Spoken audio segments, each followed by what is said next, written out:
అనగా అనగా ఒక ఊళ్ళో సుగుణ అనే అమ్మాయి ఉందిట. ఆ అమ్మాయి అప్పుడే 5వ క్లాస్ దాకా చదివిన తర్వాత పల్లెటూరు కదా, పల్లెటూరు స్కూల్స్ సరిగ్గా ఉండవు. అందుకని 6వ క్లాస్ నుంచి పట్టణంలో చదువుకోవడం కోసం వాళ్ళ అమ్మ నాన్న పట్టణం తీసుకెళ్ళి స్కూల్లో చేర్పించారట, హై స్కూల్లో. అక్కడే హాస్టల్ చూసి హాస్టల్లో పెట్టారట. మొత్తమే స్కూల్కి వెళ్ళి అలా చదువుకుంటుంది. పల్లెటూరు నుంచి వెళ్ళింది కదా, అందరూ కొంచెం అమ్మాయిని ఆట పట్టిస్తూ ఉంటారట అక్కడ వాళ్ళు పిల్లలు. అలా ఉండగా అక్కడ ఆ హాస్టల్లో ఒక ఆయా ఉందిట. ఆ ఆయా కూడా ఎలా అంటే ఆవిడకి టిప్పులు ఇచ్చిన వాళ్ళందరికీనేమో ఒక రకం ట్రీట్మెంట్ ఇస్తూ ఉంటుంది. ఇలా పల్లెటూరు నుంచి వచ్చిన వాళ్ళు, కొంచెం డబ్బులు లేని వాళ్ళు అంటే అమ్మాయికి ఆవిడకి చాలా చులకన ఎక్కువట. వీళ్ళతో పాటు కలిసి అనుగుడా ఏడిపిస్తూ ఉంటుంది ఏదో ఒకటి. అలా ఉండగా ఓ రోజు మిగతా వాళ్ళందరితో కలిసి ఈ అమ్మాయిని ఏడిపించడం చూసిందిట. చూసిన తర్వాత సరే ఇంకా కొంతసేపు ఉన్నాక ఆ అమ్మాయి స్కూల్కి వెళ్ళిపోయింది. వెళ్ళిపోయాక ఈ ఆయా వెళ్ళి వాళ్ళతో మాట్లాడేదంట, ఆ పిల్లలతో. ఏంటి ఇందాక ఏదో చేస్తున్నారు అంటే చెప్పారు వాళ్ళు. ఏం లేదు, పల్లెటూరు నుంచి వచ్చింది కదా, అందుకని ఒకసారి మేము ఏడిపిస్తున్నాము, సరదాగా టీచ్ చేస్తున్నాం అన్నారట. అవును, నాకు మన టిప్ అడిగితే ఇవ్వలేదు, డబ్బులు అడిగితే లేవని చెప్పింది అందుట.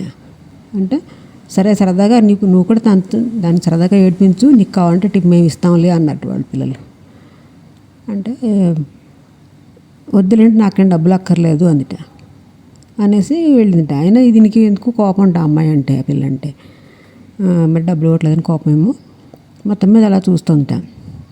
ఒకరోజేమో అమ్మాయి స్కూల్ నుంచి వచ్చేసరికి పిల్లలందరూ కూర్చొని ఏవో పుస్తకాలు చదువుకుంటున్నారట. చదువుతూ మధ్యలో ఒక అమ్మాయి అడిగిందిట, ఏమే సుగుణ, నీకు తులసి తెలుసా అందుట. అంటే తెలుసు అందుట. అంటే తులసి దళం కూడా తెలుసా అని అడిగిందిట. తులసి దళం ఏంటి, కాశ్మారా కూడా తెలుసు నాకు అందుట. అంటే నేను కాశ్మారం చూశాను ఉంటుందిట పైగా. అనగానే ఒకసారి వాళ్ళు ఇలా మొహాలు చూసుకుంటారు ఆ పిల్లలు, మిగతా స్నేహితులందరూ, రూమ్లో వాళ్ళందరూ చూసుకుని ఇంకా అక్కడి నుంచి ఈ అమ్మాయికి దూరంగా కూర్చోవడం మొదలెట్టారు వాళ్ళు. అప్పుడు అనుకుందిట, ఫోన్లో ఇదేదో మంచిగా వచ్చింది, నేను ఏడిపించడం మానేస్తాను 4 రోజులు అని చెప్పి హాయిగా చదువుకుంటూ కూర్చుందిట.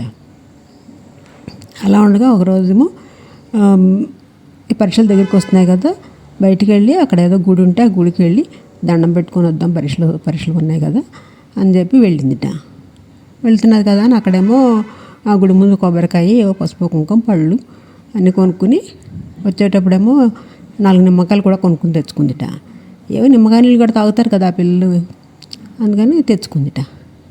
తెచ్చుకుని ఇంటికి వచ్చేసరికి ఇలా అనుమానంగా చూస్తున్నట్ట తను తెచ్చుకుని బ్యాగ్ కట్టాను. చూస్తుంటేనే ఏందిట, ఈ ఆయా ఉంది కదా, ఈ ఆయా వెళ్ళి మిగతా వాళ్ళందరికీ చెప్పిందిట, చూడండి అన్నీ తెచ్చుకొచ్చింది, నిమ్మకాయలు పసుపు కుంకుమ అన్నీ తెచ్చుకొచ్చింది. నిజంగానే ఈ అమ్మాయికి ఏదో ఉంది, ఏవో పూజలు చేస్తుందేమో, అసలే కాశ్మారా తెలుసు అంటుంది, తులసి దళం తెలుసు అంటుంది, తులసి తెలుసు అంటుంది అనేసి వాళ్ళకి ఇంకా ఎక్కలేని అనుమానాలు ఎక్కించిందిట. దాంతో ఆ పిల్లలందరూ ఇంకా భయపడుతూ ఉండేవారట, ఇంకా దూరంగా ఉండేవారట. ఇంక ఈ గొడవకు అది వీళ్ళు వేస్తున్నాను నన్ను అంటేస్తున్నారు, ఇలా అనుమానంగా చూపు చూస్తున్నారు వీళ్ళందరూ నా వైపు చూసేని, అనుమానంగా చూస్తున్నారని దూరంగా వెళ్ళిపోయి చదువుకుందామని అక్కడ ఏదో వాళ్ళ స్కూల్లోనే గ్రౌండ్లో ఒక చెట్టు ఉంటే ఆ చెట్టు కింద కూర్చొని చదువుకుంటుందట. చదువుకుంటుంటే వాళ్ళ దగ్గరికి వెళ్ళారట. దగ్గరికి వెళ్ళి ఏం చేస్తున్నావు అని అడిగారట మళ్ళీ. అంటే ఏం చేస్తున్నావు, చదువుకుంటున్నాను అందుట. అంటే అమ్మయ్య పర్వాలేదు, కాశ్మారాతో మాట్లాడుతున్నావేమో అనుకున్నాం మేము అన్నట్టు వాళ్ళు. అనగాని ఏంటి వీళ్ళు ఇంతకన్నా ఇంకా వదలలేదు నన్ను, ఇంకా చేస్తున్నారు ఇదే రకంగా అని చెప్పి ఏం చేసిందిట, ఆ చేతిలో సంచి ఉందిట అమ్మాయి దగ్గర. ఆ సంచిలో నిమ్మకాయలు తీసుకొచ్చి ఒక్కొక్కళ్ళ మీద ఒక్కొక్కటి విసరడం మొదలెట్టిందిట.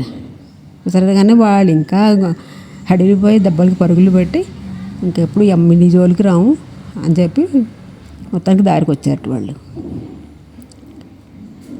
అది అంతా చూస్తే కాశ్మారాలది ఏమీ లేదు. ఆ పిల్ల మామూలుగా సరదాగా చదువుకుంటూ ఉంటుంది, హాస్టల్లో ఉంది కదా, నిమ్మకాయ నీళ్ళు తాగడం కోసం తెచ్చుకుంది నిమ్మకాయలు. వీళ్ళు ఎప్పుడైతే ఇలాగ ఏడిపించడం మొదలెట్టారో వాళ్ళ అనుమానాన్ని మనం నిజం చేసి చూపిద్దాం వాళ్ళకని చెప్పి వాళ్ళతో ఆడుకుందనమాట. దాంతో వాళ్ళకి తిక్క కుదిరి మొత్తానికి దారికి వచ్చారు వాళ్ళు. స్కూల్స్లో పిల్లల్ని ఏడిపిస్తుంటారు చాలామంది, ఇలాగే కొంతమంది అమాయకంగా పాపం చాలా ఏడుస్తుంటారు, ఇబ్బందులు పడుతూ ఉంటారు అలాగా. అలా ధైర్యంగా ఉండాలి. ధైర్యంగా ఉంటే ఆవిడ ఏమి చేయడు మనల్ని.